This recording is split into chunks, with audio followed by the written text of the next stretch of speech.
कि जैसे ही वो जो कोविड वैक्सीन की पोल खुली, पूरी दुनिया में जो है हाहाकार मचा हुआ है। भारत के अंदर बहुत बीजेपी की मट्टी पलीत हो रही है, मोदी जी की मट्टी पलीत हो रही है। तो एक अब उन्होंने शगुफा नया छोड़ा है कि पाकिस्तान क्यों चाहता है कि राहुल गांधी यानी सोनिया का बेटा राहुल गांधी प्रधानमंत्री बने। अब देखिए किस तरह से जो है लोगों को गुमराह किया जाता है, बेवकूफ़ बनाया जाता है, मूर्ख बनाया जाता है। तो ये सब जो है यानी कि कोई भी प्रचार तंत्र आपको आके गुमराह कर देता है, चाहे कोई सोशल मीडिया हो या इसी प्रकार से हमने संघ का निर्माण किया है, कुछ नियम बनाए हैं, उनका पालन करने का प्रयास कर रहे हैं। जहाँ पालन नहीं होता, जहाँ पर उल्लंघन होता है, वहाँ पर दंड देने का प्रावधान भी करते हैं। तो दंड देने की शक्ति भी संघ के पास होनी चाहिए।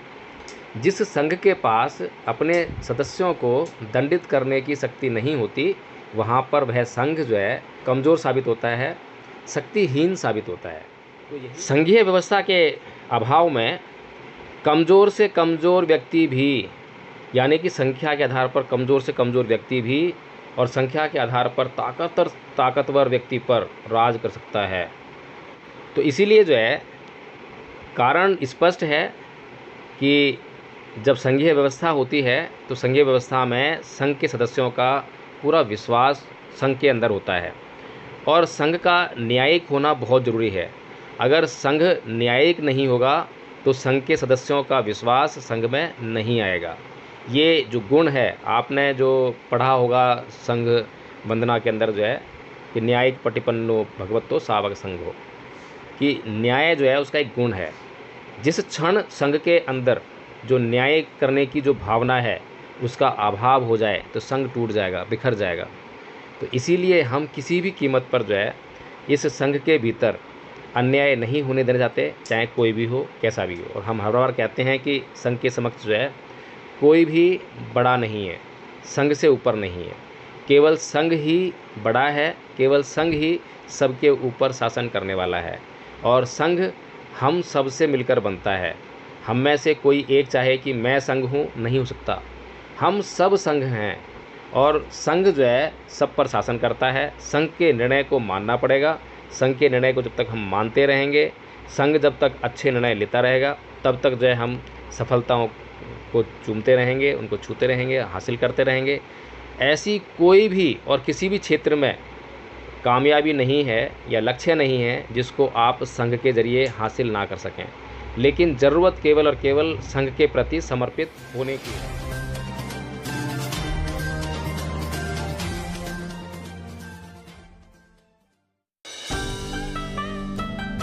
संघ जो है बहुत ही महत्वपूर्ण कारक है हमारे जीवन में हमारी सफलताओं और असफलताओं को निश्चित करने का।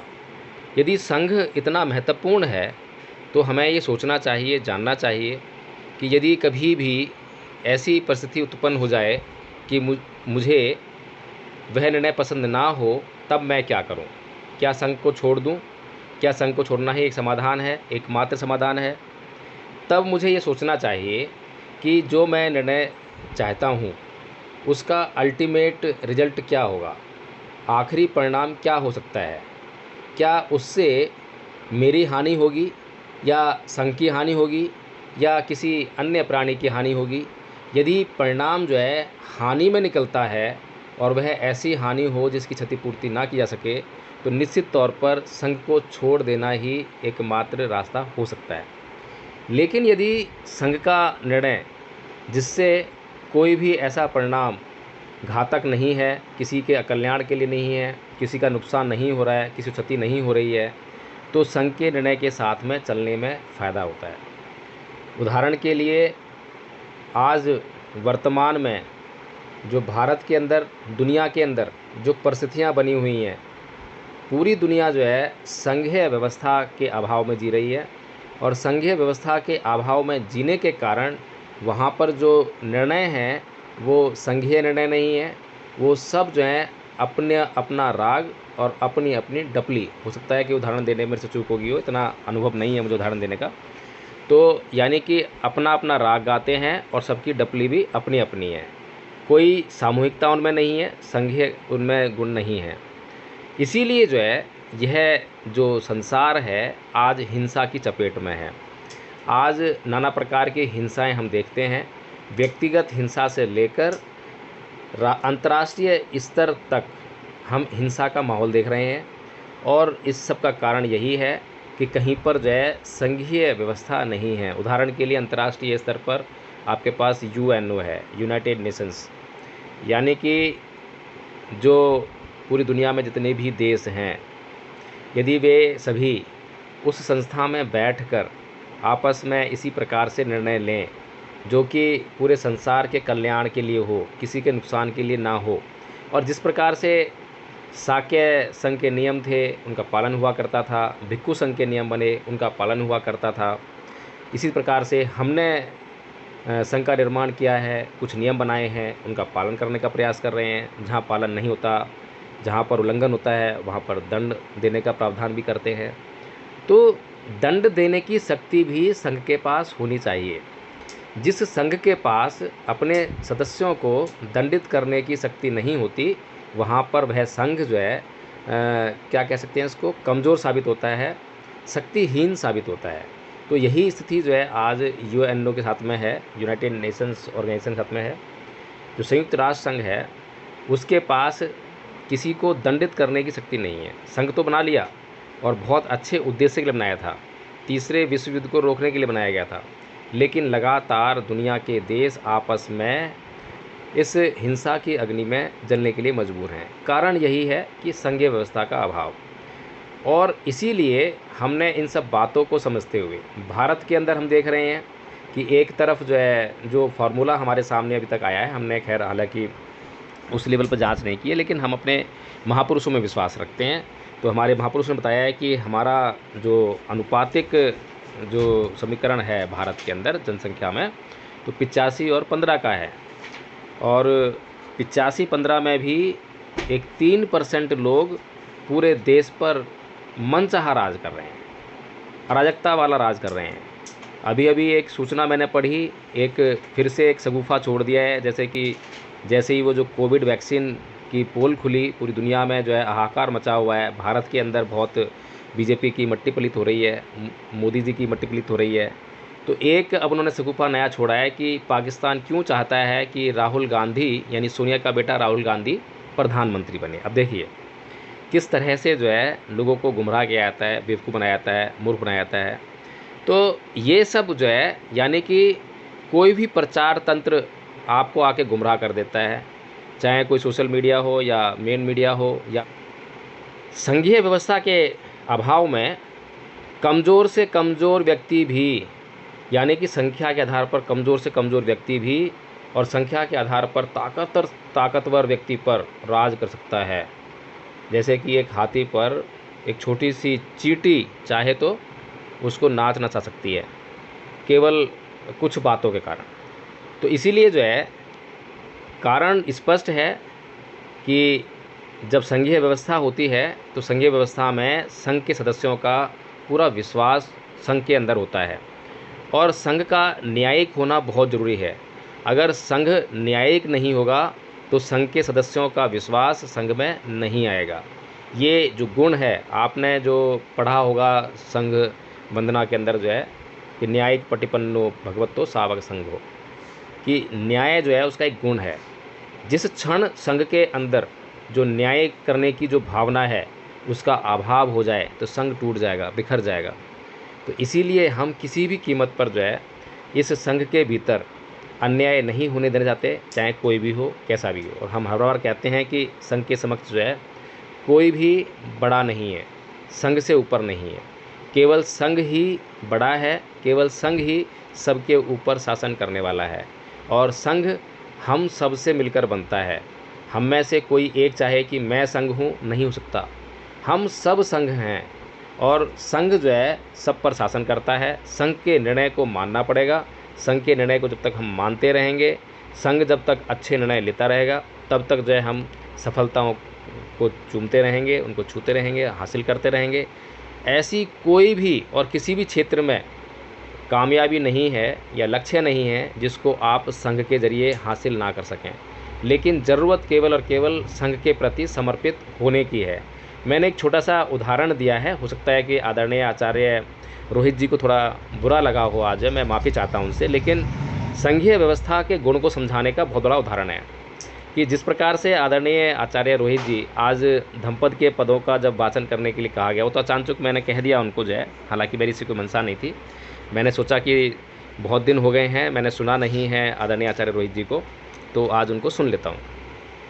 तो आज वास्तव में पाली का जो अध्ययन था बहुत कमज़ोर साबित हुआ आदरणीय आचार्य रोहित जी का, लेकिन वहीं पर हमारे आदरणीय आचार्य नीरज देवी जी जो हैं मात्र 8वीं क्लास पास हैं, और उन्हें धमपद के जब पद उन्हें बोलने के लिए कहा जाए तो वे उनका उच्चारण और अर्थ सहित उच्चारण जो है करती हैं, और लगातार जो है संघ का संचालन भी करती हैं। उन्हें उप संघ नायिका भी बनाया गया है।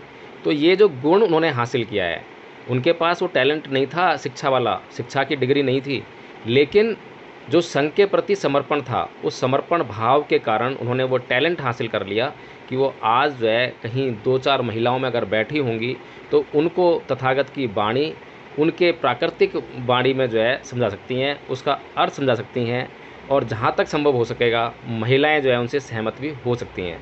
तो इसीलिए सभी आदरणीयों से, सभी आदरणीय संघ के सदस्यों से, आचार्यों से, प्राचार्यों से, संघ के सदस्यों से मेरा अनुरोध है, बारंबार अनुरोध है कि आप केवल और केवल संघ के प्रति अपना समर्पण भाव दिखाएं, और आप खुद भी संघ के सदस्य हैं, तो जो भी निर्णय होगा आपके बगैर नहीं होगा, आपके सुझाव लिए बगैर कोई निर्णय नहीं हो सकता है।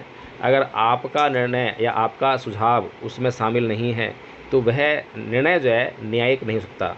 इसी प्रकार से जब आदरणीय दीपक राज जी के साथ में जब जो भी घटना घटी, उसमें उन्हें पूरा मौका दिया गया, उन्हें पूरा सुना गया, और उसके बाद ही कोई निर्णय संघ ने लिया था। तो इसलिए संघ जो है हमेशा न्यायिक रहने का गुण जो है धारण करता है। तो इन्हीं बातों के साथ मैं आज अपनी इस बात को समाप्त करता हूँ। आदरणीय आचार्य रोहित जी, आपने हैंड रेज किया है, कुछ कहना चाहते हैं आप? जी, मेरा एक प्रश्न रहेगा आपसे कि जो पाठ हमने पढ़ा और उस पाठ में सिद्धार्थ गौतम ने संघ को छोड़ दिया, तो आपके विचार में ये सही किया या गलत किया? इसको उत्तर दें। आप बताइए कि जो भगवान बुद्ध हैं, यानी उस समय जो सिद्धार्थ हैं, वो किस बात के लिए संघ को छोड़ रहे हैं? वो जान रहे हैं, देख रहे हैं कि जो हिंसा करने के लिए दोनों पक्ष आमादा हैं, और वहाँ पर जो है ऐसा मार्ग भी उपस्थित है जो बता रहे हैं, उस मार्ग पर चलने के बाद दोनों तरफ की हिंसा बच जाएगी, और दोनों तरफ की जो ज़रूरतें हैं वो मिल बाँट कर उसको पूरा कर सकते हैं। लेकिन उस वक़्त जो हिंसा के प्रमाद में लगे हुए लोग, हिंसा से लबालब लोग जो हैं, वे उस बात को समझ नहीं पा रहे हैं। तो समझ नहीं पा रहे हैं तो उनके लिए कम से कम उस निर्णय में, जो कि इतना क्या नाम है, गलत निर्णय है, जिससे कि रक्तपात ही होना निश्चित है, कम से कम उसमें शामिल ना होना ही उचित है। तो इसलिए उनका निर्णय जो बिल्कुल ठीक है। यदि ऐसा कोई, अब उस निर्णय में न्याय शामिल नहीं है। न्याय कैसे नहीं है कि जो तथागत बुद्ध कह रहे, जो सिद्धार्थ कह रहे हैं संघ को, उस बात को तर्क की दृष्टि से समझने की क्षमता उस संघ के भीतर नहीं है। अब संघ की यहाँ पर ये गलती है कि वो जो है उस बात को समझ नहीं पा रहा है। तो इसीलिए जो है, अब अगर संघ जो है वहाँ पर इकट्ठा होकर, एकत्रित होकर अगर युद्ध कर रहा है तो करे, लेकिन क्योंकि सिद्धार्थ जो है वो समझ गए हैं कि इससे जो है रक्तपात ही होगा, और इस रक्तपात को रोका जा सकता है। साधन भी बता रहे हैं, मार्ग बता रहे हैं, लेकिन संघ जो है उसका अनुसरण नहीं करना चाह रहा है। तो ठीक है जी, और बताएं। जी, तो तथागत जो सिद्धार्थ ने जो किया संघ छोड़ के, उससे ही किया। बिल्कुल सही किया। जी जी, ओके, धन्यवाद। जी, आपका मत कुछ और है, अलग है क्या? मैं जानना चाहता था कि यहाँ पे देखिए कि संघ को, संघ के जैसे बात किया, यहाँ पे तथागत ने अपने सही क्या है, गलत क्या है, इसी को महत्वपूर्ण समझा और संघ से ये किया, तो इसी को समझना था और कुछ नहीं। यहाँ पे भी संघ महत्वपूर्ण नहीं होता, यहाँ पे सही क्या है और गलत क्या है ये महत्वपूर्ण है। आपकी बात बिल्कुल ठीक है, इसीलिए मैं बार बार जो है एक शब्द पे फोकस कर रहा हूँ, वह है न्यायिक होना। न्यायिक होने के जो शब्द, न्यायिक जो शब्द है, उसके भीतर बहुत सारे तत्व विद्यमान हैं। अगर एक ही बात को पकड़कर जो है हम निर्णय करेंगे तो उसमें वो सारे तत्व जो है एब्सेंट रहेंगे, और उससे वो बात गलत हो जाएगी। इसीलिए न्यायिक होना ये बहुत ज़रूरी है। न्यायिक होना मतलब कि अच्छी तरह से भली भांति प्रकार से उसकी जांच कर लेना, परख कर लेना। अगर शाक्य संघ ने अच्छी भली भांति प्रकार से जांच परख की होती, समझा होता, सोचा होता, तो निसंदेह जो है वो सिद्धार्थ के डिसीजन के साथ में गए होते। तो वो डिसीजन सबको साफ साफ दिखाई दे रहा है, उसमें कोई दिक्कत नहीं है। लेकिन हमारे अभी जिस प्रकार से जो आदरणीय दीपक राज जी का जो निर्णय हुआ, उसमें साफ साफ दिखाई दे रहा है कि आदरणीय दीपक राज जी इस बात पर जोर दे रहे हैं कि पवाना शब्द का इस्तेमाल ना किया जाए।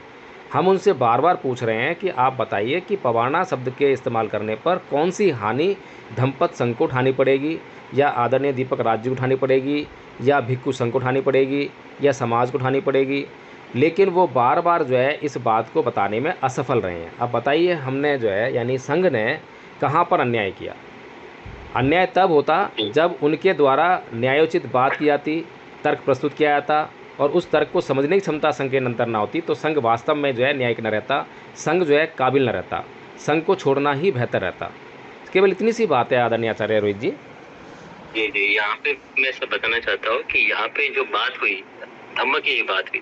देखिए, संघ भी तथागत ने छोड़ा तो तथागत ने पहले धम्म को समझाया कि सही क्या है। अहिंसा, युद्ध सही नहीं है, और युद्ध सही नहीं होना यही तथागत ने धम्म में समझाया है कि हमें युद्ध नहीं करना है। इसी को तथागत ने धम्म समझाया है, और तथागत ने धम्म के वजह से संघ को छोड़ा। और यहाँ पे भी जब हमने दीपक राज जी को भी समझने की कोशिश की, तो धम्म को नहीं समझ रहे थे। वो उसके प्रश्न को उत्तर देने के लिए ये नहीं हुए, संघ में निपुण नहीं हुए कि जो उत्तर किया जा रहा है कि क्यों आप पवर्णा के पीछे पड़े हुए।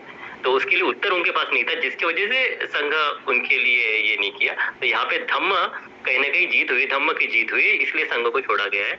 ये मैं समझाना चाहता हूँ। इसके बाद भी संघ ने उन्हें कहा है कि भविष्य में भी अगर कोई स्पष्ट तर्क उनके पास मौजूद हो, जिससे कि समाज का कोई अहित हो रहा हो, कोई समाज का अकल्याण हो रहा हो, नुकसान हो रहा हो, तो वे कभी भी आके बता सकते हैं। संघ उस पर पुनः गौर करेगा। ऐसा नहीं छोड़ा है अभी भी जो है कि मतलब जो है हम लोगों ने एक तरफा फैसला कर लिया हो संघ ने, और केवल इस बात को से छोड़ दिया हो।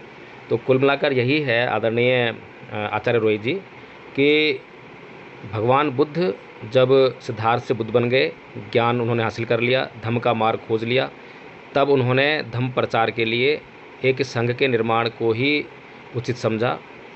बिना संघ के जो है वो धम्म प्रचार करने के लिए नहीं निकले। तो इसलिए जो है हमें इस बात को समझना चाहिए कि धम्म के प्रचार प्रसार हेतु संघ बहुत आवश्यक है। और जब परम पूज्य बाबा साहेब डॉक्टर भीमराव अंबेडकर संघ की शरण जाने के लिए मना कर रहे हैं, तब भी पूज्य भंते चंद्रमणि जी उन्हें यही समझा रहे हैं कि संघ बहुत महत्वपूर्ण है। बिना संघ के कार्य को आगे नहीं बढ़ाया जा सकता। आज संघ की ही देन है जो धम्म यहाँ तक आया है। तो इसीलिए जो है संघ महत्वपूर्ण है। लेकिन संघ के अंदर जो गुण हम संघ वंदना में पढ़ते हैं, बोलते हैं, तो उनको जानना बहुत ज़रूरी है कि संघ के अंदर क्या क्या गुण होने चाहिए। ये बहुत बहुत साधुवाद। समय का अधिक अतिक्रमण हो गया है, और अब मैं आज की